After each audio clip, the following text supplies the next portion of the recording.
हाँ, ये जो चौकोर पत्थर है, हाँ, यह है मानसून पत्थर। मानसून। हाँ, जैसे समुद्र में मानसून बनता है, हाँ। यही पत्थर पसीज के बनता है।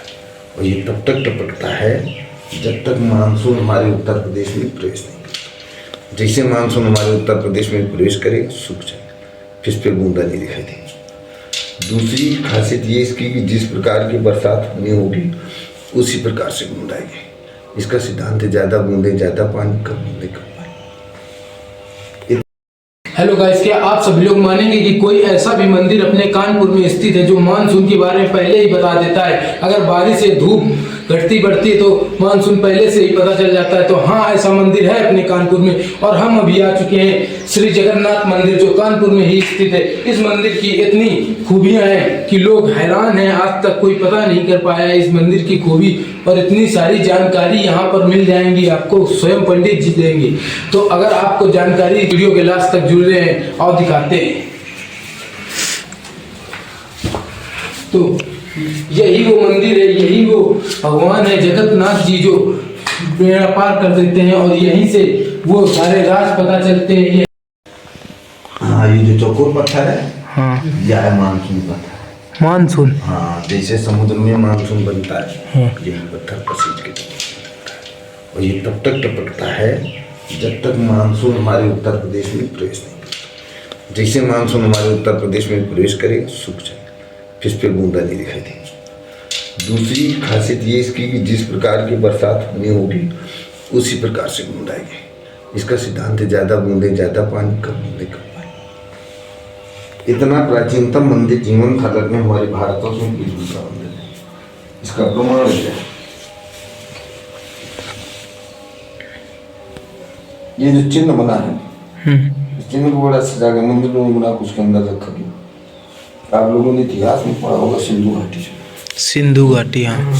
सिंधु घाटी सभ्यता काल के लोग प्रतीक चिन्हों की पूजा करते हैं। वही लिखा कि सिंधु घाटी सभ्यता हमारे भारत के नहीं विश्व की सबसे प्राचीन सभ्यता।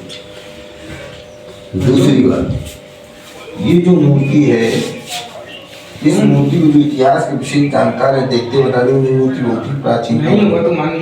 इधर ये सर्प है, ये सर्प है, ये पशु है और ये पशुपतिनाथ है। ये इनकी सींग है, इधर का सींग खींचकर टूट गया। और ये शिवलिंग है,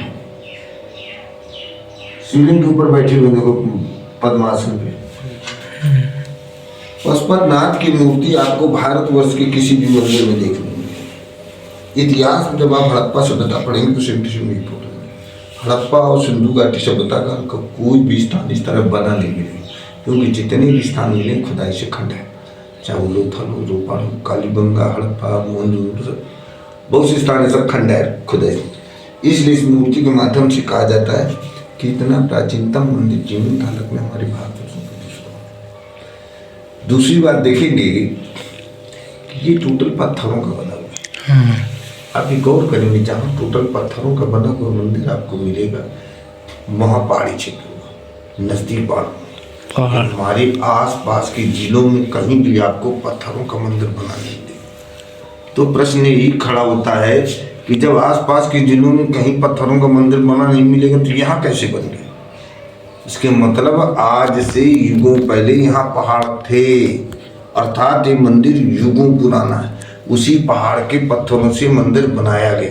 ये विशाल पत्थरों का मंदिर है, लेकिन ये जो है टूटते टूटते इतना, जो राजा था कि अपने हिसाब से जो पत्थर थे उन्हीं पत्थरों से बनता बिगड़ता रहा, ये टूटते टूटते था। हाँ, राजा महाराजा अपने हिसाब से ढालत के। जिसे देखेंगे ये खम्भों की कलाकृतियाँ गुप्त काल से मिल खाती हैं। गुप्त काल में इसको सूर्य की मुख आकृति मानते थे, इसको कलश मानते थे। यहाँ मुख से निकलती बेलपत्ती दिखाई गई। कलाकार कला के माध्यम दशांकों से सूर्य जीवन का आधार है। इधर देखेंगे ये जो आकृति चंद्रगुप्त मौर्य के समय जो सिक्के मिलते हैं उसमें आकृति मिलती है। इसके मतलब मौर्य वंश में काम हुआ। जैसे आपने मंदिर में प्रवेश किया, जो प्रथम खंड कोठी दक्षिण साइड कोठी उत्तर साइड, जो दक्षिण साइड में कोठी उसमें सूर्य मूर्ति है। इतिहासकारों को मानना जो सूर्य की मूर्तियाँ वो ईसा मसीह के जन्म से 2 सदी पूर्व बनती थी। उसके बाद सूर्य की मूर्ति बनना ये बंद हो गया, शैव धर्म आया। इसलिए प्राचीन मंदिरों में आपको शीघ्रता से सूर्य मूर्ति नहीं मिलेगी, गिने चुने मंदिरों में सूर्य मूर्ति मिलेगी। उत्तर साइड की कोठी में भगवान विष्णु की लेटी हुई मूर्ति, इतिहासकारों का मानना है जो विष्णु की लेटी हुई मूर्तियां हैं, कुषाण काल में बनती थी। कुषाण काल का प्रमुख राजा कनिष्क दूसरे। ये जो मानसून पत्थर आप देख रहे हैं, इसी मानसून पत्थर के जस्ट बगल में जो पत्थर लगा है, इसमें गौर से देखेंगे। हाँ, ये जो चिन्ह है, ये अर्धसूर का चिन्ह है। जिन बना लिए सूर। प्राचीन समय में जो सूर्यवंशी राजा होते थे वो अपने मस्तक में अर्धसूर के टिक लग जाते थे। इससे मालूम हो जाता था कि सूर्यवंशी राजा है। अब एक प्रश्न खड़ा होता है, कुषाण वंश, मौर्य वंश, गुप्त वंश, सूर्यवंश, ये साधारण राजा नहीं, सब चक्रवर्ती राजा हुए। और इन चक्रवर्ती राजाओं ने यहीं पे आकर निर्माण क्यों करा? इसके मतलब ये प्रमाणित होता है कि ये प्राचीन समय में साधारण स्थान नहीं रहा है। ये पहले मेन जगन्नाथपुरी यही है। इसीलिए यहाँ जो भी राजा आता गया वो अपनी कला का यहाँ प्रदर्शन करता गया। कंटिन्यू काम जारी रहा, इसीलिए इतना प्राचीनतम स्थान जीवंत बना रहा। नहीं हड़प्पा और सिंधु जैसे खुदाई से निकलना है, ये भी खुदाई से निकलता होता है।